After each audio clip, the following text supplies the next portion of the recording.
My name is Tapapunj Das. I am a disciple of A.C. Bhaktivedanta Swami Prabhupada. I've had the pleasure of living in New Vrindavan for approximately 40 years. My main service here is to farm, do organic gardening, and then do educational Krishna conscious outreach using farming and gardening as the instrument for reaching out to a broader audience, especially a Western audience. In the effort to do that, I've created two dominant growing sites. One is called the Teaching Garden, that's where we're sitting right now. That's half an acre of organic gardening. The second site is called the Garden of Seven Gates. That's 6.5 acres, and that is surrounded by an 8-foot high fence. One of the big challenges to growing food in the hills of West Virginia is that the deer population is voracious, and there's approximately 100 deer per square mile here.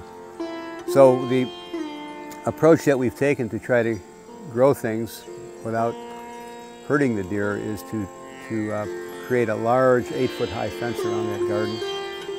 The vegetables, the grains, and the culinary herbs that we grow are used in 4 ways. The first way, of course, is to make sure that the deities are offered the first and the best of everything, so that Sri Sri Radha Vrindavan Chandra's offerings reflect the effort to make Krishna the first enjoyer.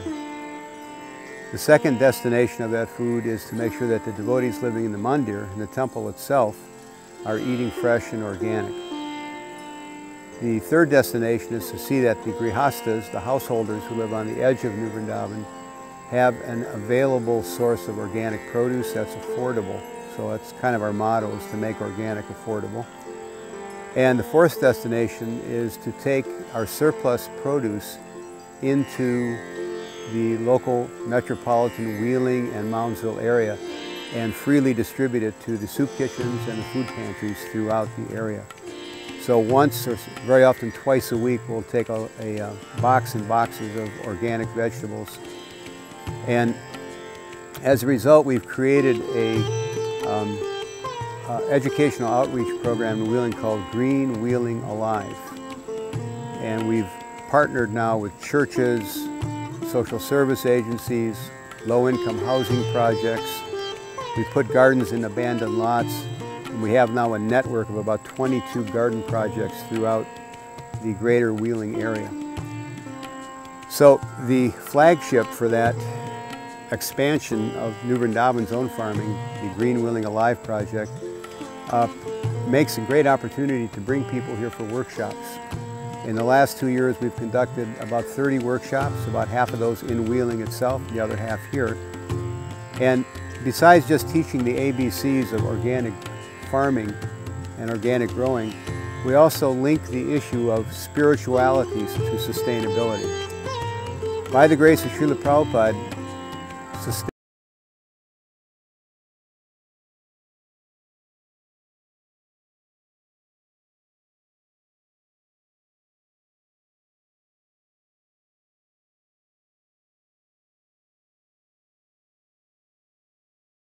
for the right spiritual reasons, not just secular reasons, not just how to do a compost pile or how to grow carrots or how to grow cauliflower or just how to have a healthy body, but why you should be motivated to be sustainable, because the creation, Krishna's creation, is meant for Krishna's pleasure.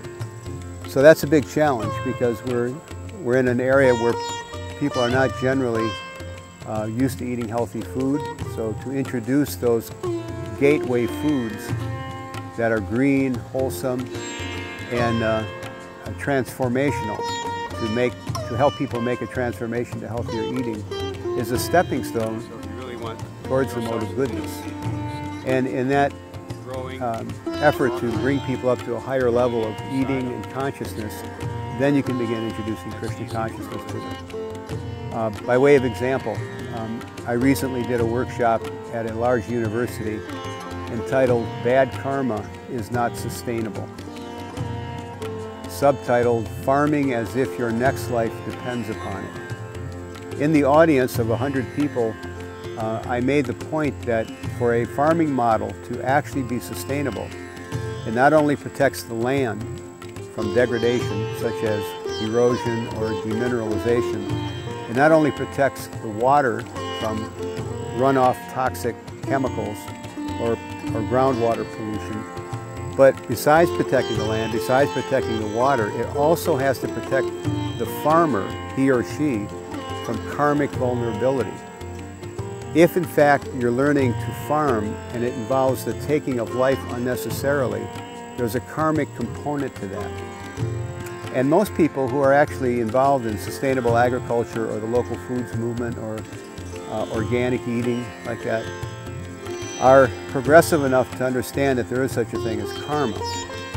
By the grace of Srila Prabhupada, we can explain that concept in such detail and with such refinement that we can show why being vegetarian is a stepping stone towards spiritual life.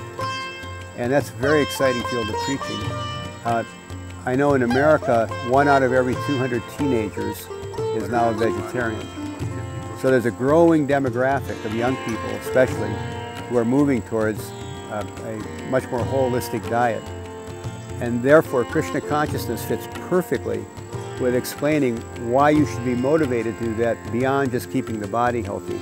It's actually part of your spiritual identity. So the reality is, in the West, the secular gurus of the organic farming movement all drew on Indian thought and Vedic practices even before they wrote their treatises. For example, Sir Alfred Howard, Rudolf Steiner, or the American transcendentalists like Ralph Waldo Emerson, Henry David Thoreau, all were familiar with Bhagavad Gita and the concept that there's a type of culture that lends itself to self-realization, and the manifestation of that, or the backdrop for that kind of culture, is a vibrant, flourishing agrarian economy. So to teach about how to develop an agrarian economy here, there's really 2 components. The first one is the actual mechanics of farming. How do you grow things? How do you do this? How do you do that? But having to go side by side with that is the social side or the spiritual side as well. If in fact you're just learning the skill of how to grow things and you're not bringing people along with you as in terms of why they should be learning these things, why it's exciting, and why it connects them to spiritual life, it's just hard work.